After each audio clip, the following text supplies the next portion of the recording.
Yeah, baby. Are you freaking kidding me? Today, we are only 10 Sundays away from NFL football. But you know what's even better than that?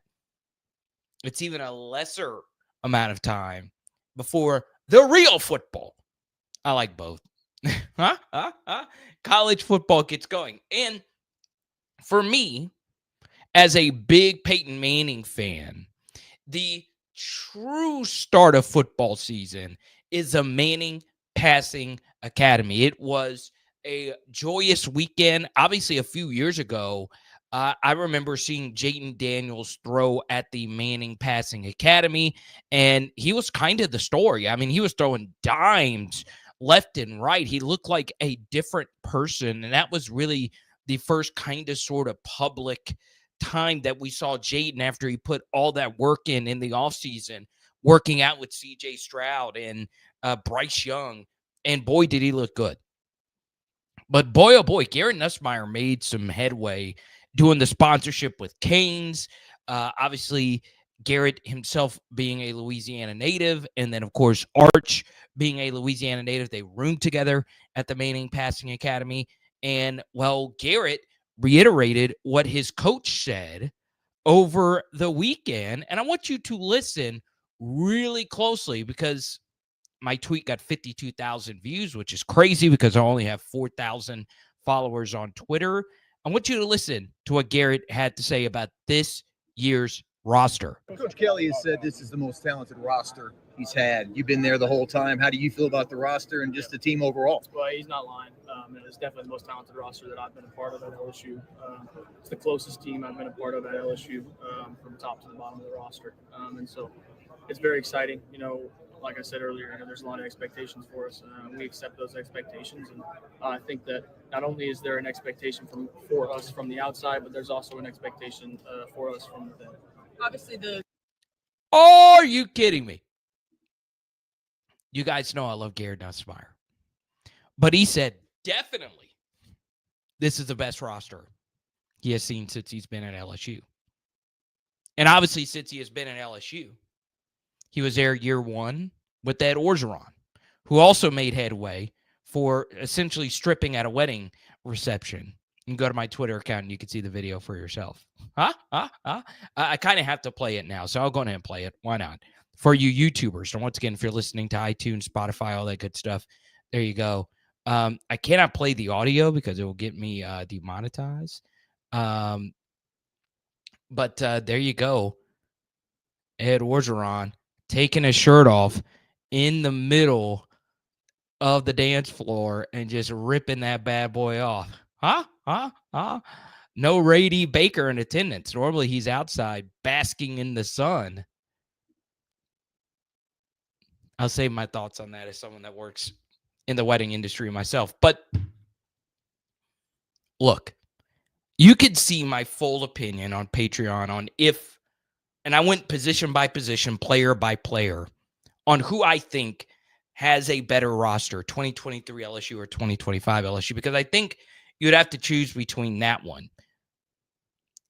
In the end, it really doesn't matter. Like I said in my viral tweet. So I got some angry DMs and all of that saying, Carter, you're a hater. This roster is definitely better than the 2023 LSU roster. And I just strongly disagree with that. I just don't think it's definitely better. Now, if you want to say it's deeper, maybe you are right about that. Maybe. And I'm not looking at this from Jayden won the Heisman perspective. I'm looking at this from a pure projection standpoint, as in projecting going into 2023 and how I felt about that roster and projecting going into 2025. So, like I said, it doesn't matter which roster is better. But Garrett saying that and BK saying that does make this, for us, really a do or die season to make the college football playoff. Because what we always say about 2023 LSU and Jaden Daniels is that it is a waste of an all-time great offense that we didn't even make the playoff, that we lost 3 games, one of which we scored 49 points and had a 2-possession lead in the fourth quarter. So if you're going to say that this roster is way better, you've got to make the playoff. You just do, especially if you're in year 4 with no playoff appearances up to this point. I understand that was a 14 playoff, and now we're in a 12-team playoff. I know it's different, but it's just hard for me to get there when you lose Will Campbell and you lose Mason Taylor. And in all, over the past couple of seasons since 2023, you lost 6 top 50 NFL draft picks.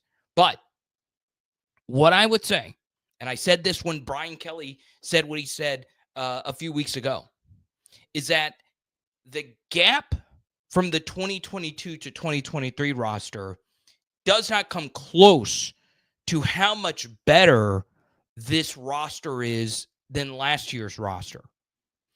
I can say with really good certainty, and you can go back and listen to all the live streams we did going into last year, so I don't want to sound like a hypocrite. I was very vocal about the lack of defensive talent on that roster going into last season, and that turned out to be true, in particular on defense.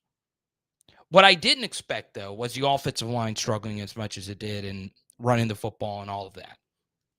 So if we're going to say that this defensive roster is way better than last year's roster, we need to see a major step forward on that side of the football.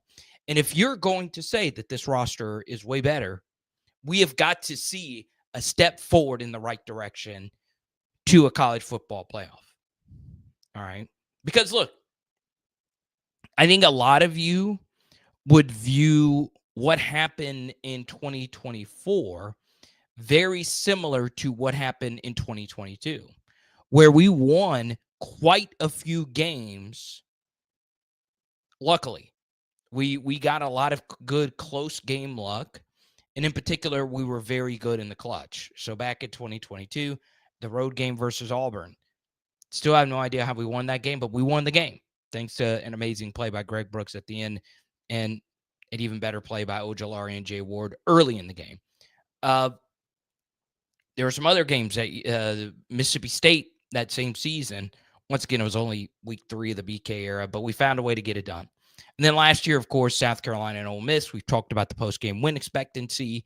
So what I would like to see is not only LSU winning games, but just overall playing better, more sound football. We obviously fixed the special teams issues that we've had early in the BK era. We have the best set of kick returners we might have ever had at LSU right now. We have 3 different guys on the roster that have returned kicks for touchdowns basically in the past 2 seasons. So your special team should be pretty good. Your defense should be a lot better. One thing you could say about the LSU defense is penalty-wise, they were actually pretty clean. And then obviously you feel really good about this offense, but there's a lot of questions going into this with this offense. All right. So I understand Garrett is going to say what's his coach said, and obviously he's going to hype up this roster. But I will also tell you the more important part of that quote is that he said that this roster is closer than any roster he's ever been a part of, which is really saying something, because the one thing I would say about Jaden, and I just knew of this because, I don't have a relationship with Jaden Daniels. I don't. I met him briefly at the Super Bowl, and it was extremely brief. There's a swarm around him. But what I would tell you is players loved being around Jaden. That was a close offense. What I can tell you, though, is that defensively, this group does feel pretty together, which is crazy to think because of all these new transfers. Now we'll see how Halsey, coalesce with the other defensive players. But I've been told repeatedly that the defensive side of the football is very close, despite there being a bunch of transfers. And then offensively, that group is pretty together as well. They all worked out this past weekend at the Manning Passing Academy, and Joe Sloan took a very good photo of all the players. All right. So my big two things from that Garrett quote is, number one, the closeness. I really hope that's true. But the more important thing is, if you think this roster is as good as it is, and you're that confident in the roster, because here's the thing.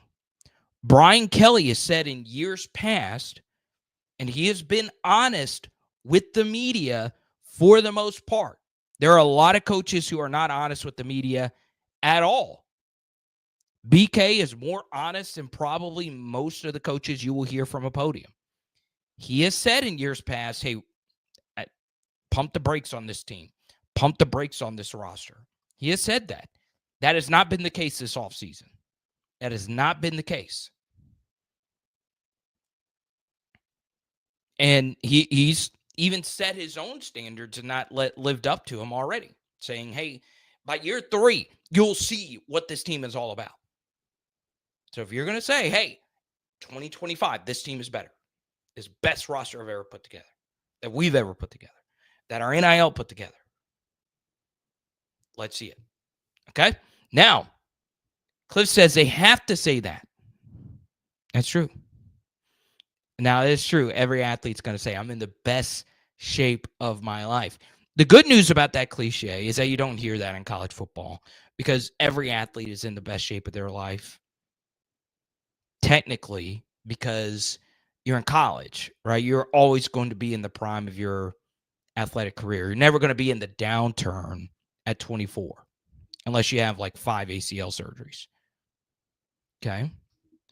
Let's go to Huff Nighthawk. Thus putting on a show at MPA. He did. And by many people that were there, the dude looked the best throwing the football, including throwing that ball through the basketball goal. You can see it on my Twitter account as well.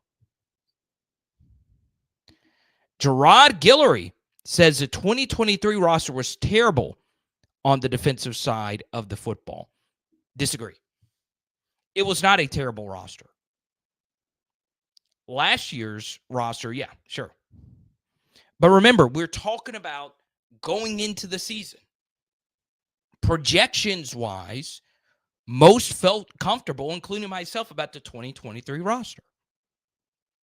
The position I was most concerned about was corner, and it turned out to be true. The corner room was not great, but most felt comfortable that Deuce Chestnut or Denver Harris would be something. And then most felt comfortable with Greg Brooks at safety, and obviously he had the tragedy early in the year. And then, Andre Sam was there, okay? And honestly was an Andre Sam fan going into the season. Now, the linebacker room ended up being a disaster, an absolute disaster. But there wasn't a single person that didn't feel that that was a top 3 SEC linebacker room going into the season, with Omar Spates and Harold Perkins. There was quite a few people that know ball that felt that that was going to be the best linebacker duo in the SEC, if not one of the best. Now, did they end up being bad? Yeah, they ended up being pretty bad. We're talking about projections going into the year, right? Kind of like if we're going to compare the two rosters, I am not comparing Heisman Jaden to preseason Jaden, because that's what we're doing. We're evaluating rosters going into the year. And then I would say the defensive end room for 2025, I like better than the 2023 defensive end room. But the defensive tackle room going into 2023, I like better than the defensive tackle room going into 2025. That was Mekhi Wingo, Jordan Jefferson, and Mason Smith going into 2023. In 2025, it's a little bit more ambiguous, which obviously is Ahmad Bro and Dominic McKinley. Then you also have the two big transfers in Sadir Mitchell and Bernard Gooden. And then, of course, you have Jacoby and Guillory, who was a part of both of them, as kind of a rotational piece for both of them. Okay. But yeah, you're right, Bullfrog. And we mentioned that at the very beginning. Jaden lit up the Manning Passing Academy. And I remember doing a lot. I don't do a lot of YouTube shorts, but just based on what I saw from that, I remember doing a whole lot of content from that Manning Passing Academy. He looked like a different person. And I'll share the story again since we're on the topic.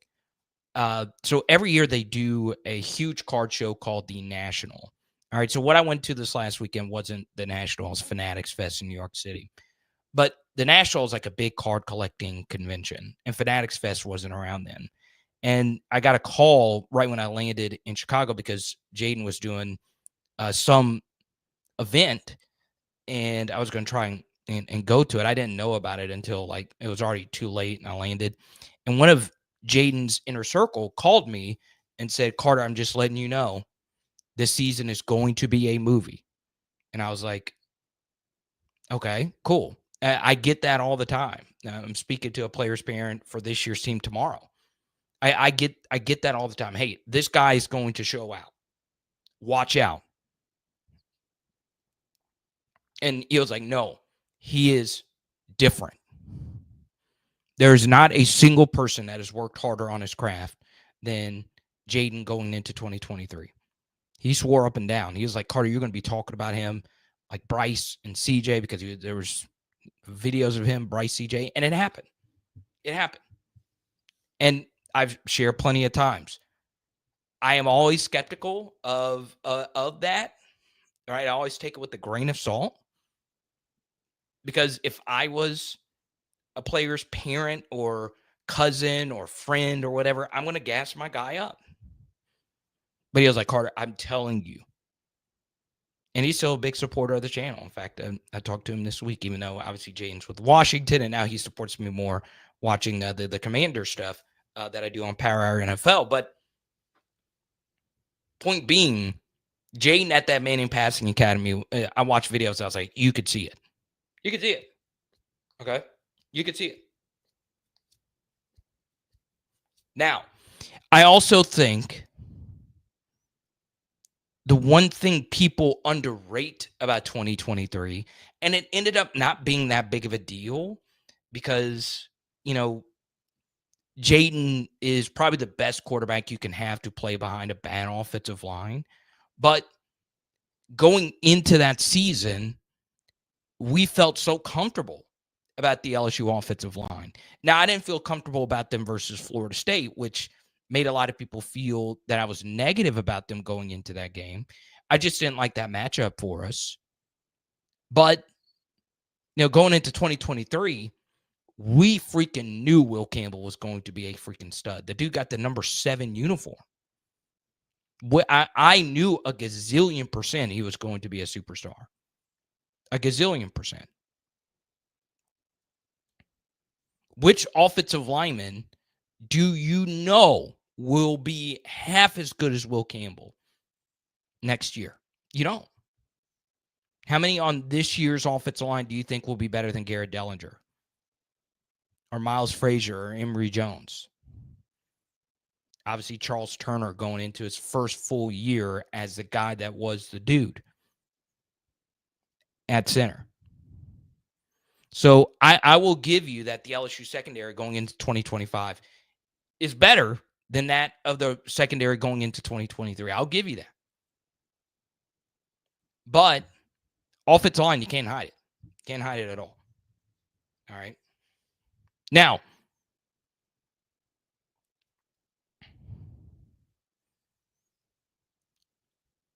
I do have a few things here.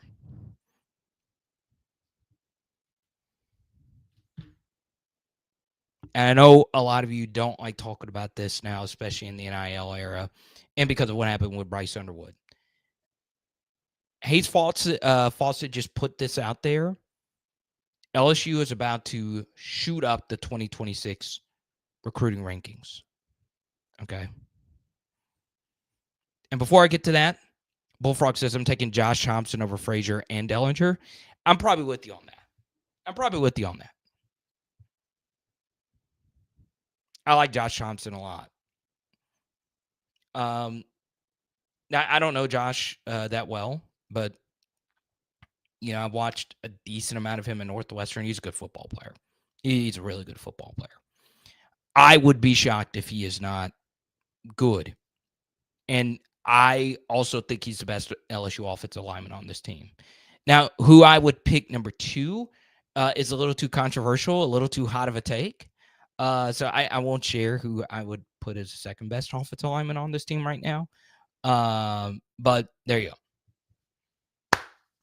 So I'm always cautious about talking about 2026 commitments.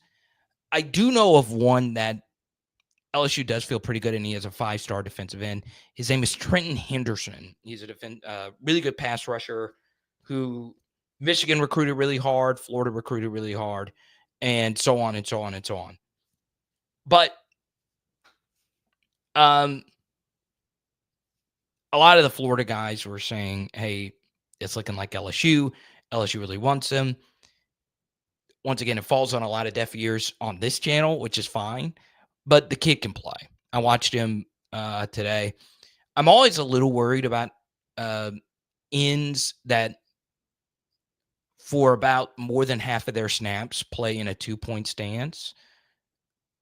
Unless you're going to run a 3-4, putting your hand in the dirt, it is a little bit of a transition to go from that to putting your hand in the dirt every single time. But he has a lot of hand in the dirt reps, and he is very fluid. Okay. So, as Emil points out, LSU is 6th per on 3. I do think that they move up quite a bit over the next 48 hours. Okay. Now, once again, I do not follow this day to day. I've shared this plenty of times. I have someone that sends me what he's hearing. He's not a reporter or anything like that, but he does follow this very closely, and he's got sources and all this stuff. Longtime Louisiana guy. And it's just because I just don't care to follow the day-to-day. If you're going to commit and sign, I'll talk about you when you commit or if you're about to commit and so on. And LSU has lost out on some guys that they were in on, including the running back out of Carthage who went to Texas A&M, and then obviously Bo Bentley who went to Oklahoma. This stuff just dates poorly as well. It's kind of a tough listen, like 24 hours from now if the kid doesn't commit or whatever. But you should feel pretty good that LSU is about to start kicking some rear end. All right. But LSU was like in the top 2 or 3, but holy crap, Georgia's been on a run. Alabama's been on a recruiting run. Alabama got a 5-star linebacker today out of Georgia that obviously the Dogs really wanted. But Georgia has been crushing it, absolutely crushing it for 2026s. And the thing that you have to factor in is I do feel, and Josh Pate tweeted this out here a little bit earlier, and I don't know if I totally agree with this, but he said high school recruiting feels a little bit more like high school recruiting than the last couple of seasons. I don't know exactly what he means by that, but as I was thinking, I was like, with revenue sharing and there being, some potential toothpasting back into the tube, to use a cliche, if you will, you do feel as if things will come to some normalcy, right? Like if you commit here, you're going to get X amount or you're going to get X amount. I don't know. Maybe I don't know. Will commitment stick more than ever? I really don't. What I will tell you, though, is LSU, as much as we talked about the NIL and the money that they spent for the 2025 roster, if you really pay attention, Ross Dellinger did a huge piece on the billionaires that influxed some money into LSU. The Tigers did have a focus on having money ready for the 2026s. Okay.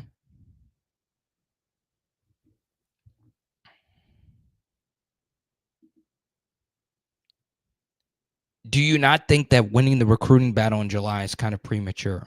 I do. Which is why I'm when I got this message earlier today, in years past, I would have led with the recruiting stories, right? That LSU is about to land a 5-star edge rusher out of the state of Florida. And God only knows he might be going to Florida. I don't know.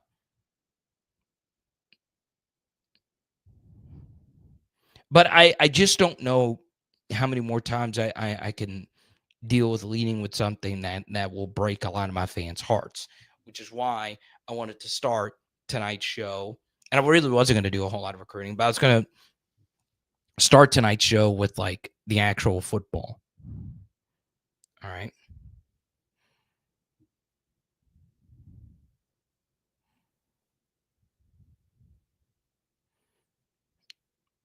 Let's see. We'll take a few more here before I get to this next topic. Brambo, welcome back. Jelani Watkins, he feels is better than Barry and Brown. You're crazy. You're absolutely crazy. Like, that is not based in reality at all. And that's nothing against Jelani Watkins, but Barry and Brown's a good football player. Barry and Brown has proven it at the SEC level.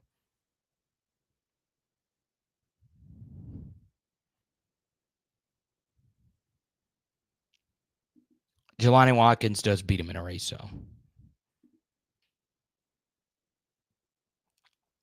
And then you also say all this hype about this roster should yield a victory in week 3. A season opening loss at Clemson is understandable. Yeah, look, at this point, I have Clemson beating LSU in week 1. I do. But I don't speak of that in terms of absolutes, right? I think I would give Clemson a 60% chance of winning in week 1. I think a 40% chance of the best Dabo team since the Trevor Lawrence years on the road versus a first-round quarterback and 2 first-round defensive linemen.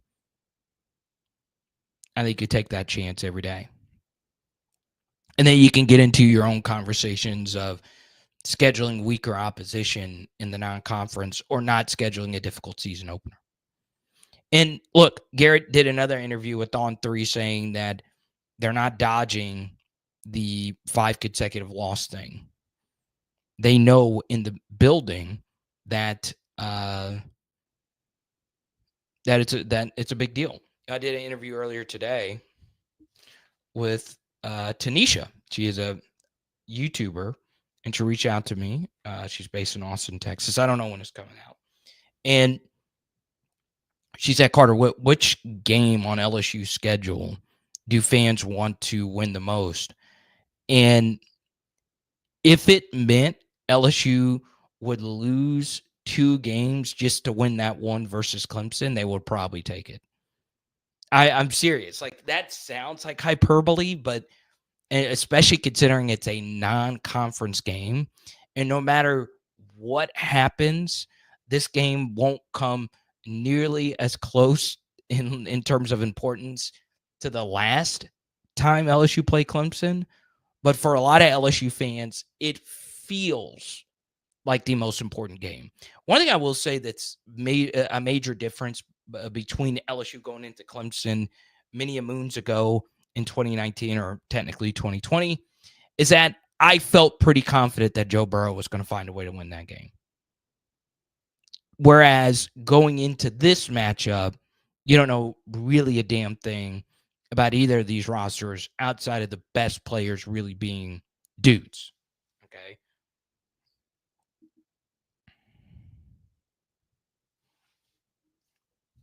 Let's go to Mello. Everybody, welcome Mello to the channel. Good to see it. Look at that bling bling, bro. Yeah, that's a chain right there. The LSU and Clemson game are going to have a lot of NFL scouts. Yeah, you better believe it. Actually, no. I don't think they'll have as many as you would think because it's week 1. There's all kinds of sexy week 1 matchups. You can make a case there's going to be more at Alabama and Florida State or Texas and Ohio State. Can Clemson's QB run the RPO? Clemson's QB can do everything well. Cade is a really well-rounded quarterback. I wouldn't say, I think a good way to describe him is he is very good at everything. I wouldn't say he is exceptional at any one thing, but he is very, very, very, very good in almost every aspect of quarterbacking. Deep ball accuracy, he can really float some bad boys in. Arm strength, very, very, very good. Processing, pretty good. Play extension, very good. Running, very good. Zone read game, very good. His weapons are good. Offensive line's good. Where he does have a small weakness, it was more so early in his career compared to this point in his career, is the fumbling. Now, what if I told you that my first Cade Klubnik film study has already been released? Yes, it's already released. You can check it out for yourself. It's live. So if you would rather watch him play football instead of looking at my chubby Bruno Mars face, you can check it out for yourself if you want to see some actual football film breakdown, which a lot of you are, and that's how a lot of you discovered me. So there you go. Let's see. Take one more because I want to show love to the viewers. We're in the dead of the off season here. How did Walker Howard look? I'm cheering for him and you all. I think you would be kind of a jerk if you weren't.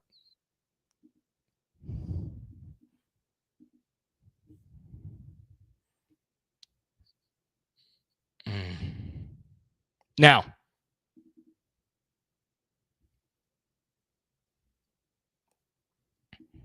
coming up next, something pretty profound happened last night, and I think it is worth mentioning. Let's go! On a journey together with Zion Imaging, I want you to see this experience up close. And me as a wedding and event DJ, I watched how everybody had so much fun with Zion Imaging. And a big reason for their success is the team. Yes, Jaron Thomas and his family started this off as a passion project, and they have one simple goal in mind: taking your event to the next level. Whether it's a wedding, reunion, quinceañera, school, or corporate event, Zion Imaging is all about family-friendly fun. And I gotta show you on this tour the high-level technology that quickly sends your video session to your phone, whether it's iPhone or Android. Yes, it's the Zion Imaging 360 spin booth experience, serving North Texas, North Louisiana, South Arkansas, Orlando, and more. Give us a call, 318-469-4265. Check us out on Facebook or book us at Zion Imaging, XYANimaging.com. Are you a die-hard LSU fan, and would you like to understand the complex game of football better? Well, sign up today for our PHL Patreon. This is his second touchdown.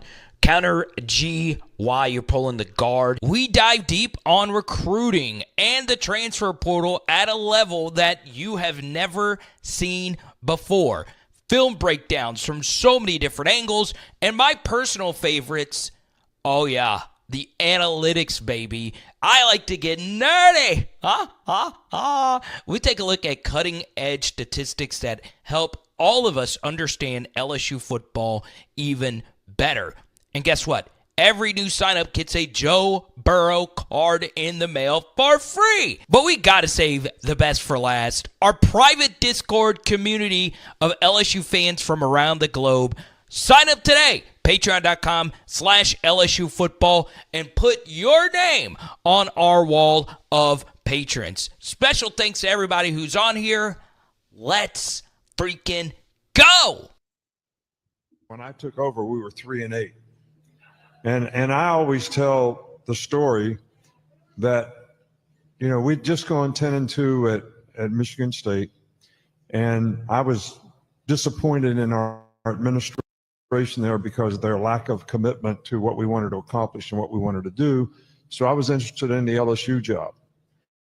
So Mark Emmert, Richard Gill, Charlie Weems, Stanley Jacobs comes and meets me in Memphis secretly to interview for this job. And they offered me the job, but I said, I can't take the job. I've never been to LSU before. I don't know what it's like. So, and I can't go for an interview because if they find out publicly at Michigan State that I'm thinking of going someplace else, they'll absolutely crucify me. So I send Miss Terry. This is the God truth, to interview. And Delane Emmerich, Mark's wife, showed her around for 2 days. They saw billboards of who LSU wanted to hire. My name wasn't on there. But anyway, she spent 2 days. So I called and I say, well, what'd you think? And she said, man, this place needs a lot of work. She said, the stadium's in bad shape. They don't have no academic facilities. They have no academic support center. The players are not doing well academically. She said, you have to get in the bus and ride to practice every day from the campus because the facilities are separated. The coach's offices are in a bank building and very unimpressive. I don't know how you would recruit there. But she said, I went in the weight room today and they got some damn good looking players. So that's how I took the job. But then when I got there and I saw what she saw without seeing any players, before I went into press conference, I went in a corner and talked on the phone and I said, Terry, this is not really what I thought it might be after your interview. And she said, put your big boy pants on and get your ass in the press conference and go to work. So that's what we did. That's how you got down here.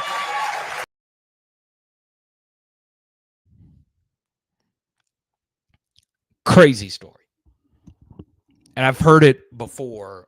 Nick shared that publicly, that Terry was the reason why Nick chose LSU.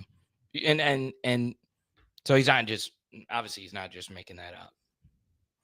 It's amazing, like, when you look historically, sports have oftentimes been decided by the wives, right?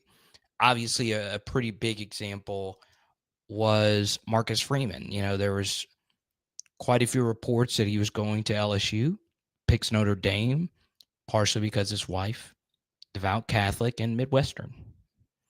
All right. You know, my favorite is Grant Hill, or excuse me, it was Tim Duncan potentially going to the Orlando Magic. And the reason that deal did not go through is because the wife wanted to fly on the team plane and Doc Rivers did not want that. I've heard all different types of this coach or this player did this because their wife wanted them to do it. So it is interesting. You know, we started the live stream, Ed Orgeron twirling his shirt off. A lot of the end of the Ed Orgeron tenure, he had to go through a divorce. All right, Ed loves his family. Right, it was tough, really, really tough on him, as it would be for anyone, especially in the public eye. And obviously, as Cliff mentioned earlier, his wife is about to make some moolah because she's going to get some of the buyout, a good chunk of the buyout. It's amazing how much your life, you think your life comes down to you. It oftentimes comes down to your significant other. Now, I'm blessed to have a very strong, supportive, significant other. And it's amazing how big of a deal that is and how different these two legendary national championship winning coaches, they've gone viral in two completely different ways. It's the most Ed. Wait, how did Ed Orgeron go viral? Well, he was yelling and twirling his shirt off at a wedding. How did Nick Saban go viral? Giving a motivational speech that the interviewer, and what's the interviewer's name? I keep forgetting. It's Glenn something. I've met him a few times, saying that was the best interview he's ever done. He's been doing sports media for 40 plus years. And this isn't some way to say Nick is way better than Ed. Well, by accomplishment, sure. It is funny. It is funny when you look at it like that.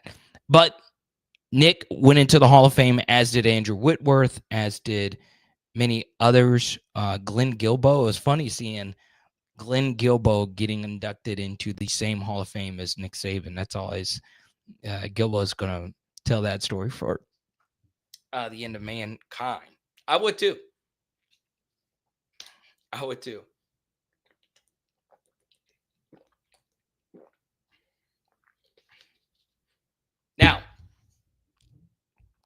Now, it wasn't Steve Schneider of WAFB. It was I don't remember his name.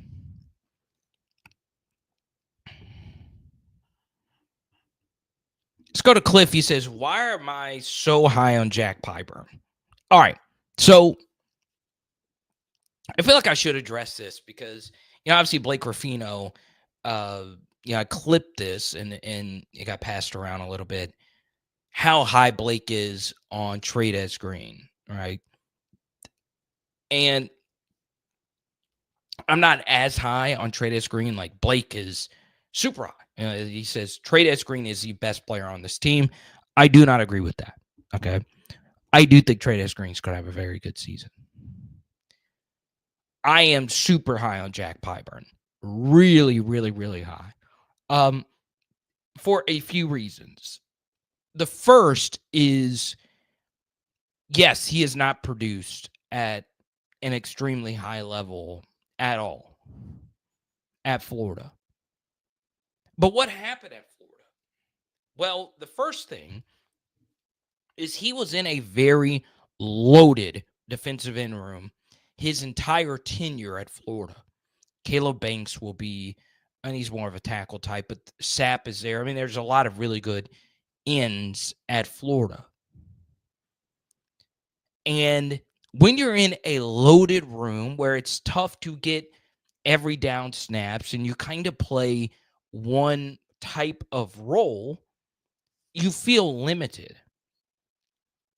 The second thing is Jack Pyburn's timeline as a player has not been similar to the timelines of so many other players. The most underrated thing that we do not do a good enough job accounting for is your breakout in year 4 or year 5. Jack Pyburn, unless something happens this year, will not get a year 5. This is year 4 for him playing year 4. So his first season at Florida, he just minimally played special teams where he suffered a very serious injury in a game versus Arkansas later in the year. So that was a setback. And then in year 2, he was coming back from that injury, right? But he still wasn't able to redshirt, right? And then in year 3, was in this heavy rotation where there was a lot of very talented players. One of those ends entered the portal himself, went to Texas A&M, and obviously Pyburn had quite a few teams that were after him, including Florida trying to re-recruit him back. Jack Pyburn's dream school was playing for Florida, so he would do anything to play for Florida. But he decides to go to LSU. His family does have Louisiana ties. And since he's been here, some of this is behind closed door stuff, and I'm always very open with that. I don't share everything that I hear, but Pyburn set a standard at LSU with leadership, holding people accountable, coming in and really lighting a fire under a lot of people in that room.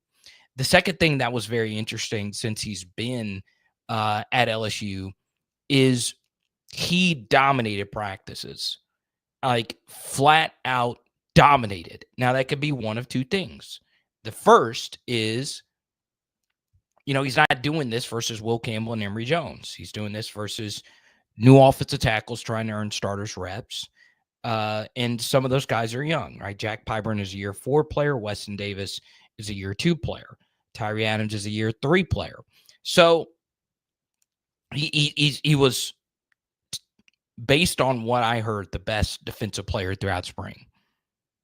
And even though this is obviously a very asterisk thing, he was by far my highest graded player in the spring game. And he was also very highly viewed by LSU's coaching staff in the spring game as well. Okay. So that's why I'm high on him. And it kind of goes back to the same thing I've said about Sadir Mitchell and, another player that has kind of a similar story. I don't think Jack Pyburn is as good as this player I'm about to say, but it was an Alabama linebacker by the name of Drew Sanders. So Drew Sanders was a backup behind Will Anderson and Dallas Turner, who are obviously two of the best edge rushers ever in the SEC. And he couldn't play. You're not going to play a whole lot. He goes to Arkansas for an every down role, and that was one of the best one-year rentals at linebacker ever in the SEC was Drew Sanders that year at Arkansas. It was so good the Broncos drafted him as just a one-year producer in the 3rd round.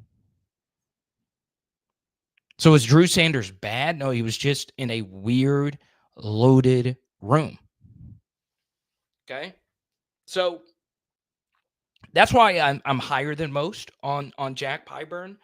I see him as an all-SEC player and a good edge rusher year.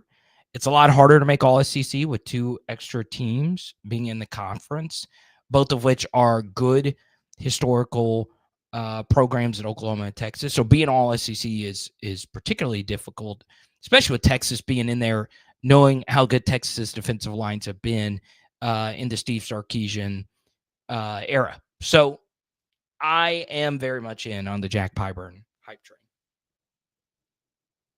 Okay.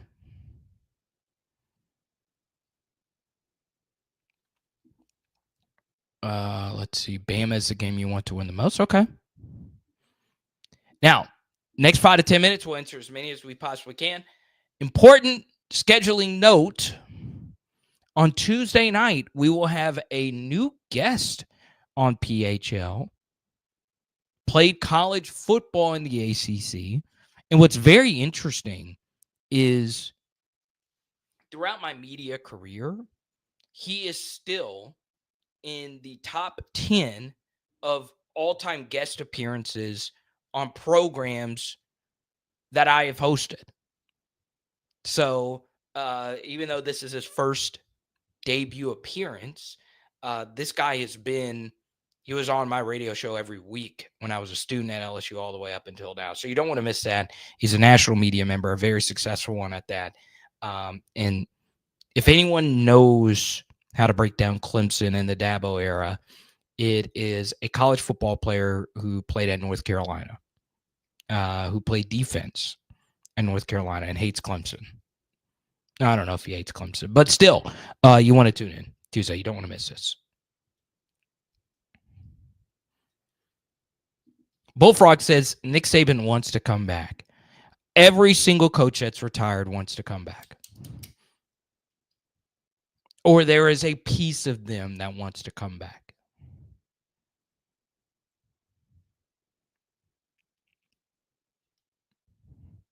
I don't think Nick wants to come back though. I think also his role on College Game Day becomes even bigger now that Corso's gone. I do think Game Day was the best it's been in a long time last year. Serious.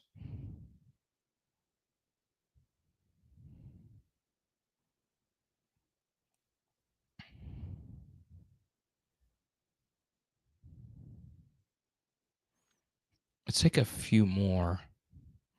Cliff wants to know, where's Jeremy Hill? Where is old Jay Hill? I've not talked to Jay Hill in a while.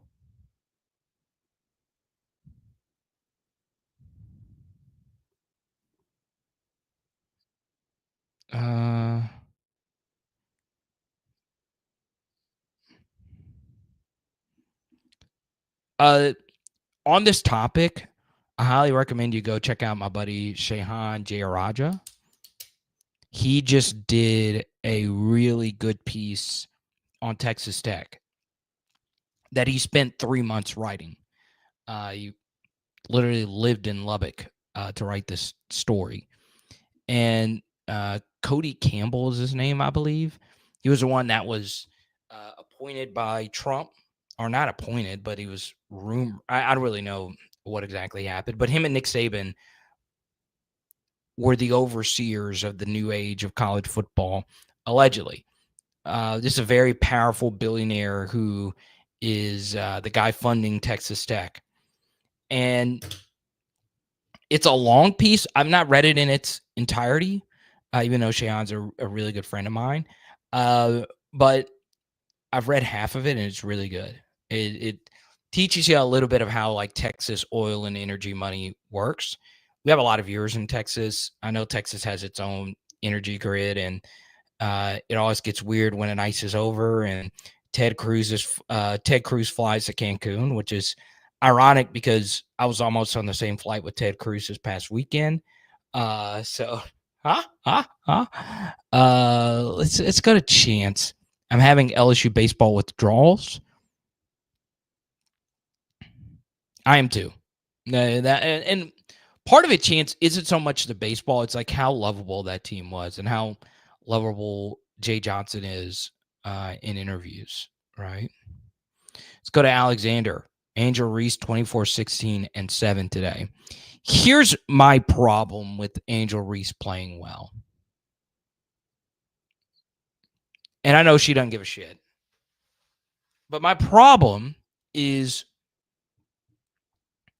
if you're going to make jokes about her missing layups and rebounding her own layups and it not being the most aesthetically pleasing way to play and all that stuff, if you're going to make jokes about that, you also need to praise her when she does well. I think that is very dishonest commentary. But the social media demons out there won't do it. Because that would make them look bad. There was someone who did God's work earlier and tweeted out some ridiculous Angel Reese hustle plays. And I saw it earlier, and I can't play it, obviously, for copyright reasons, but she was oftentimes in the paint out rebounding girls with like 5 girls around her. Remember, she's 6'3". Like, it's not like she's Brittany Griner or Lauren Jackson down there where it's like her just grabbing everything because of her height. No, she's out hustling and out athleting everybody down there. So I don't get it. If you're going to trash her, you got to show some love. Okay. Yeah, it was time for Corso to go. Let's take a few more. If the defense is just mad this year, is Blake Baker on the hot seat? No. Contract is too good. And he's too good. I really do think Blake Baker's good. But we'll see. We'll see. I just think every cycle, Blake Baker is just a very hireable guy because he crushes interviews. Let's go to John. A very good question. On July 1st, who do you feel has more depth on defense, Clemson or LSU? Depth is hard. Our guest on Tuesday night will do a better job of it because he's an ACC guy. Clemson has a better defensive line. Clemson has a better linebackers, but it's not by much on either. But when it comes down to depth, I think that would be probably pretty even. If you ask me, John. And once again, I don't know Clemson's 2D well enough.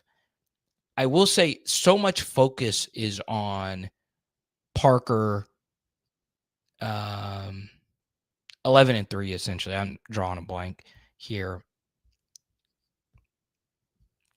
11 the defensive tackle, 3 to defensive end. But the guy you need to watch is their linebacker 47. That dude is a really, really, really good football player. I'm just drawing a blank on names right now because my mind is kind of fried with all the stuff I've been doing today. 47 could play.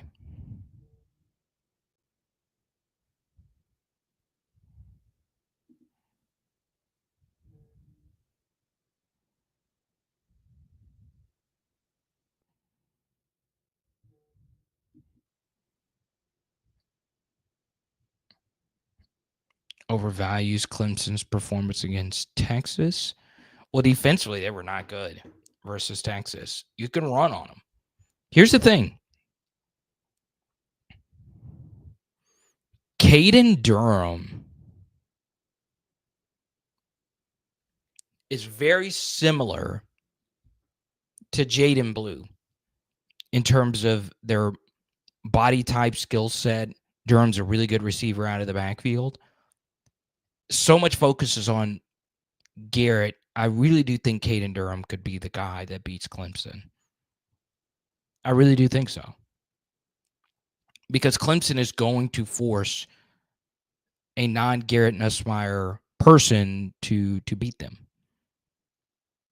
And it's just how it is. If I know going into the game, their offensive line's a big question mark, and my defensive line is really strong, and it's going to be nighttime, crowd noise, I am going to force Garrett Nussmeier to nickel and dime, and I'm going to force LSU to run the football.